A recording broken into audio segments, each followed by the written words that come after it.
And so get out there and do the things you want to do. Get out there and get after them now. Don't wait another second. Take advantage of it. Get out there and live and strive to be better.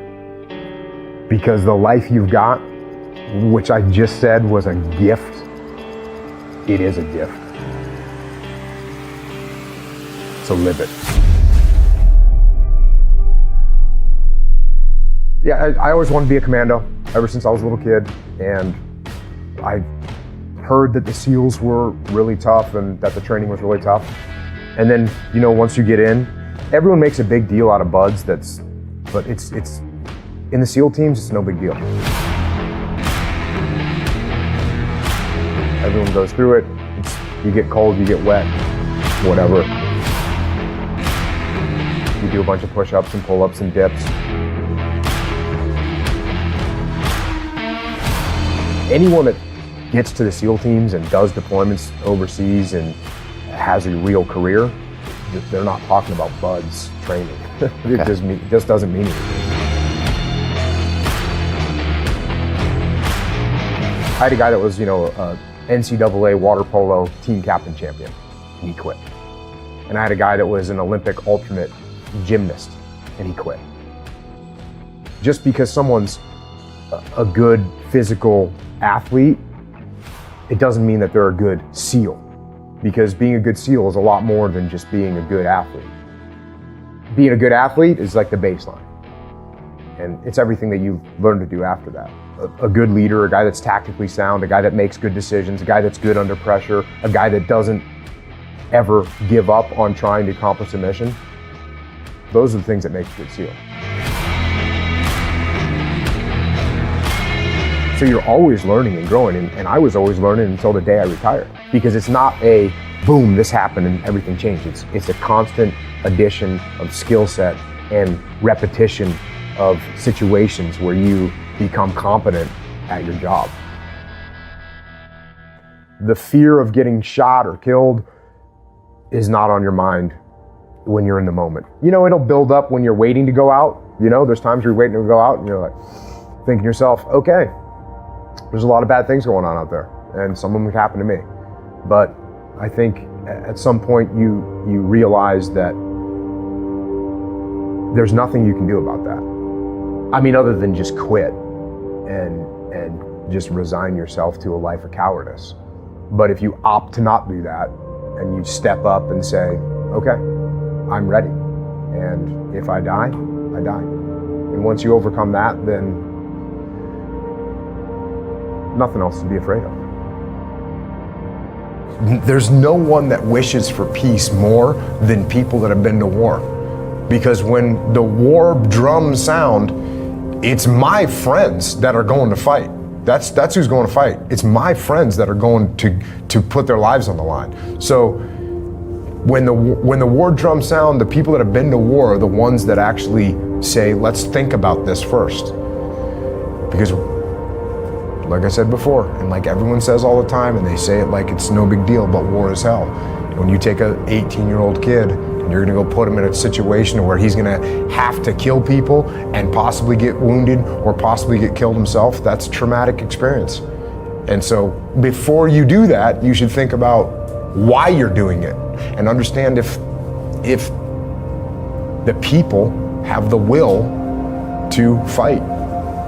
And the will to fight, as I've said many times before, the will to fight is the will to kill and it's the will to die. And those are some pretty big wills that you need to have. Almost immediately, we're going to memorial services for Army guys, Marines that are killed, which, was a rude awakening. So that's the welcome to Ramadi. The welcome to Ramadi is, you're gonna go and pay your respects to some guys that were just killed. And there's firefights in the city. So we're just across the river from the city. There's firefights in the city all day. There's firefights in the city all night. We're on the rooftop of our building. You can sit there and watch tracer fire go back and forth. We're shot at from, across the riverbank. There's, Yeah, it was legit. It was legit combat. It was a legit bad scenario with sustained combat operations. How do you lead your men through that when you know they're dealing with not only the funerals, which definitely take a psychological toll, but then even that just constant firefighting over there? I mean, do you have to switch up your gear and think, okay, I got to lead stronger or maybe a little easier in certain scenarios? Are you changing a little bit? You do have to modulate your leadership. And you have to do that if you're in the business world. You have to do that if you're leading any kind of team. You've got to modulate, and you got to recognize when your guys need to be pushed and when your guys need to be not pushed and given a rest. So you're constantly doing that, regardless of what kind of team you're leading. And in combat, like, I say all the time, it's amplified, because if you push your guys too hard in combat, they're going to break. Whereas in business, maybe they make errors on something, or maybe they do snap. I mean, it does happen in the business world where people can't take it anymore. But in combat, it'll happen very quickly. And so, you're constantly modulating and taking measure of where your guys are at. And, sometimes I didn't do a great job of that. Sometimes I went a little far and said, ooh, wow, I just saw the look on that guy's face. He needs a rest. And I should have recognized that earlier. And, you make mistakes, no doubt. What I had on my side was I had experience, and I had paid attention to my elders when I was a kid.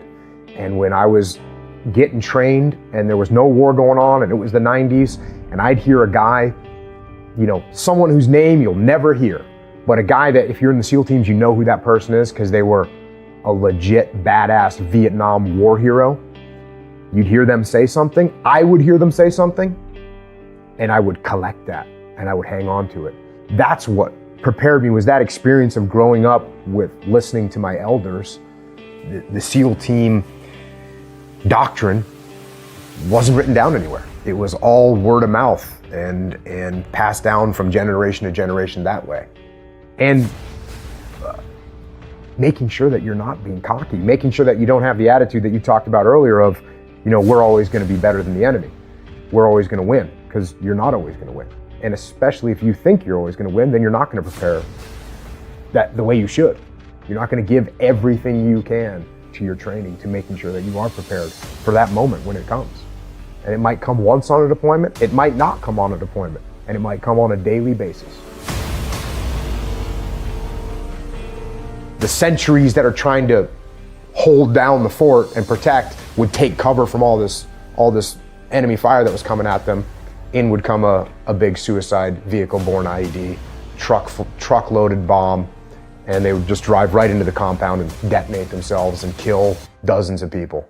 And they did that on multiple occasions. They did it times where they did it to multiple areas at the same time. Wow. So that's how coordinated the enemy was. They knew what they were doing. Were you impressed by them? Were you ever like, I didn't expect that to happen? Or did you ever have a respect for their tactics? I absolutely always had respect. I respect the enemy, absolutely. And the minute you're not showing respect to the enemy and their capabilities is, again, that's a lack of humility, and it's going to get you killed. You have to respect your enemy at all times. And whether your mission is to go out and capture, kill bad guys, or your mission is to produce something or sell something or manufacture something or design something, trying to get that team to be unified behind a plan and execute it efficiently, it doesn't matter what the mission is. You're still dealing with human beings. You're still dealing with people. Whether you're in the SEAL teams or whether you're in the Army or the Marine Corps, the people that are working for you are not robots. They're people.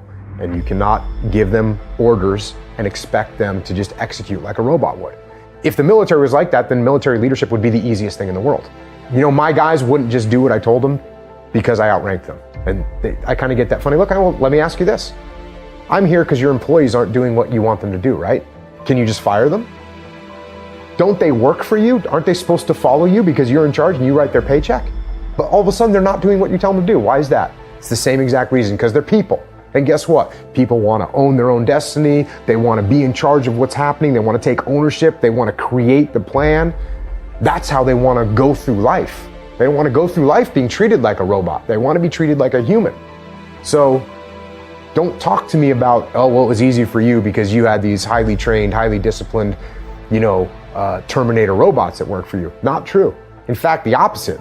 I had a bunch of hard-headed, the guys that you talked about earlier, I had a bunch of hard-headed, very determined, thick-skulled guys that, I had to get them to do what I wanted them to do.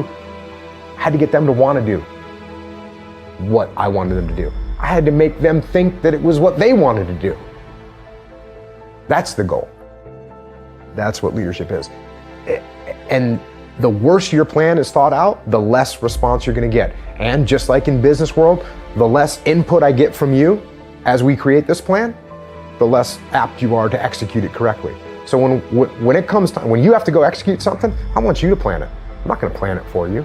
I want you to plan it. Now I'm going to come and check out your plan, and we'll collaborate to make sure it's the best plan, because maybe I have more experience than you, or maybe I have some strategic vision that you don't have. But I want you to plan it. That way you own it. And if you own it, when you go to execute it, you're going to put that much more effort into it. That's hard to quantify, but that's real. That is real. If you come up with a plan, you're going to put more effort and more pride in executing that plan than if I come up with a plan and I give it to you and tell you to execute it. That's just a reality. I don't care who you are. That's a reality. Ordering people to do things does not work. You actually have to lead them. And that's another buzzword out there is accountability. You got to be accountable. You got to hold your people accountable.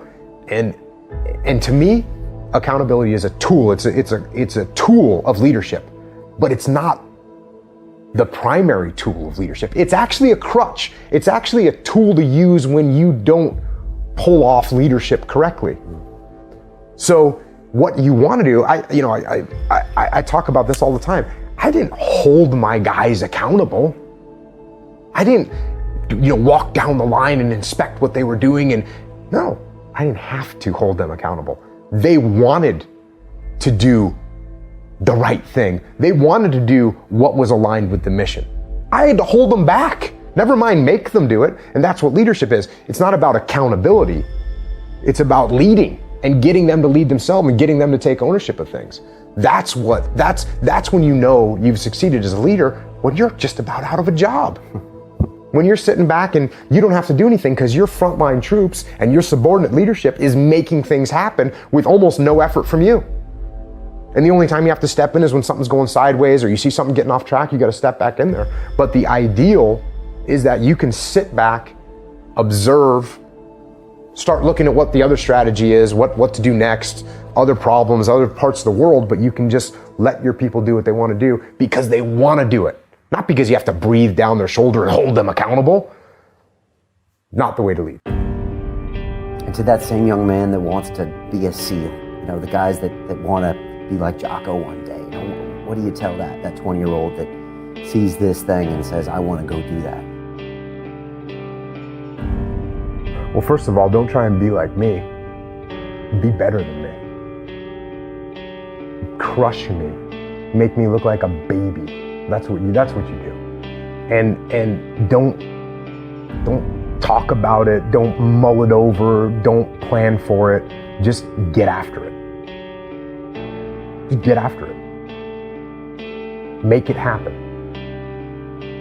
Use your force of will to make it happen. As a human being, the strongest thing you've got is your force of will.